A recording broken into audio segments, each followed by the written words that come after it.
Today we're going to look at another postposition. Postposition go. Go has many uses, so we'll examine all its functions in a two-part series. Hopefully you've already examined the role of ko in sentences that use the verb चाहिए. In this video we'll examine how ko is paired with the subject for other verbs, as well as its interaction with the direct and indirect objects of a sentence. So let's get started. As we saw in the special case of चाहिए, which means need, ko immediately succeeds the subject of the sentence or combines with the subject if the subject is a pronoun. This is true of sentences containing certain other verbs as well, such as pasand hona, which means to like, and malum hona, which means to know. So let's take a look at some examples that help illustrate this. Mere bhai ko khana chahiye. My brother needs food. The subject of the sentence is mere bhai, and we're using ko with the subject. Kya aapko nachna pasand hai? Do you like to dance? So once again, the subject aap is followed immediately by ko, but this time the pronoun fuses with ko to create aapko. Tujhe mera naam nahi malum. You don't know my name. So remember, tujhe is one of two fusions of tu plus ko, the other being tujhko.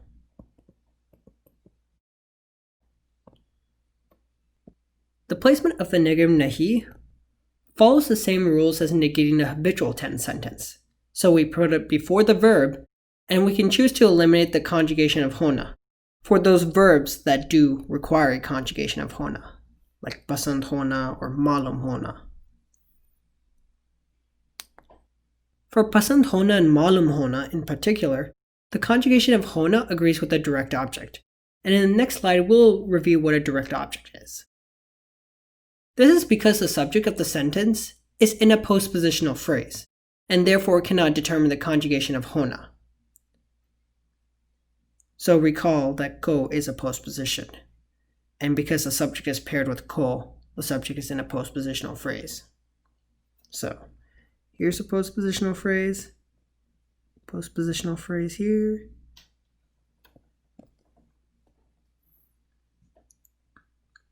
Now this is quite different from English, because when we say sentences like I like this or I know this, the verbs like and know agree with the subject.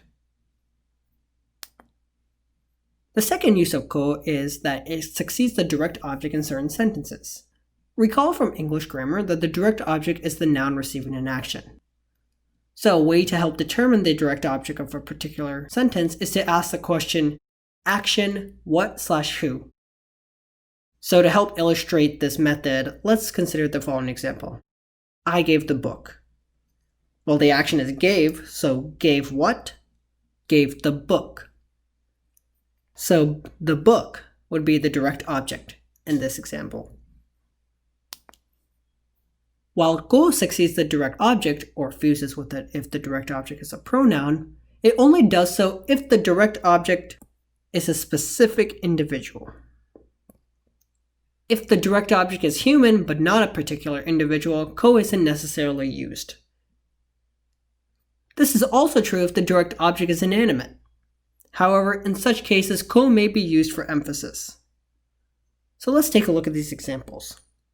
Main aapko janti hoon. I know you. Know who? Know you. So you is the direct object, and since the direct object is a specific individual, it can be followed by ko, hence why we have aapko. Now, be sure to differentiate janna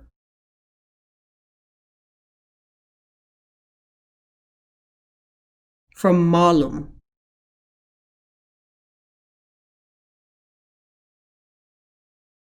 Both of which mean to know,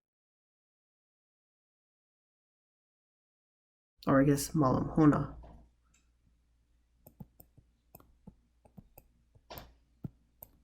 But remember, with malum hona, the subject has to be immediately followed by ko. That's not the case with janna. Let's look at the second example. मेरी माँ इस film को देखती थी. My mother used to watch this movie. Watch what? This movie. So this movie is a direct object, but it's inanimate. However, in this case, we want to emphasize this. So we can use ko. Later on, you'll learn that is a postpositional form of ye. So both of them mean this. It's just you use this one in postposition and this one in non-postpositional phrases. Ko also succeeds the indirect object for verbs that feature an indirect object. So the implication here is that not all sentences will have an indirect object. So what is the indirect object? It is the noun receiving the direct object. So most of the time the indirect object will be animate, and most of the time the indirect object is preceded by to. So let's take a look at this example. He gave the book to him. Well, the direct object, as we saw in the previous slide, is the book. Who is receiving the direct object? Him. I will show you a movie. In this example, the indirect object may not be as obvious. There's no to in the sentence after all. But we can rearrange it in such a way so that we get to appear in the sentence. So I will show you a movie is basically the same thing as saying I will show a movie to you. Now is it obvious what the indirect object is? Well, a movie is the direct object, and who is receiving the movie? You are.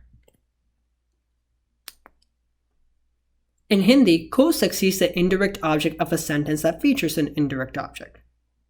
So just to reiterate, not all sentences will have an indirect object. So in cases where ko is used with the indirect object, it roughly translates to mean to. So let's take a look at these examples. Ye isko kitab deta hai. He gives the book to him or her. How do we know ye means him in this sentence? Because remember from the habitual tense PowerPoint, the suffix da is being used, which is used with masculine subjects. So as we saw with the English example, him or her is the indirect object, so it is followed by ko. Isko. Since it's a pronoun, it fuses with ko in fact. मैं आपके भाई को film दिखाती हूँ. I show a movie to your brother. So what is the indirect object? Your brother.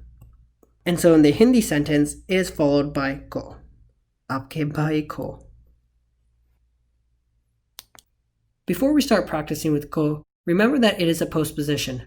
Therefore, we must be sure to write words succeeded by ko in their postpositional form, if these words even have a postpositional form. We haven't seen too many words that have a different form when in a postpositional phrase, but one such word we have seen is which. So when it's not in a postpositional phrase, which is kaun sa, kaun se, or kaun si. But when which is in a postpositional phrase, it is either kis or kin, followed by the noun. So let's take a look at this example. Kis ladki ko pani chahiye? Which girl needs water? In this example, since chahiye is being utilized, the subject which girl must be followed by ko. Therefore, it's part of a postpositional phrase. Thus, we use a postpositional form of which is kis in this case since ladki is singular. So that's it for part 1. In part 2, we're going to investigate some other functions of ko. And I hope to see you in the next video.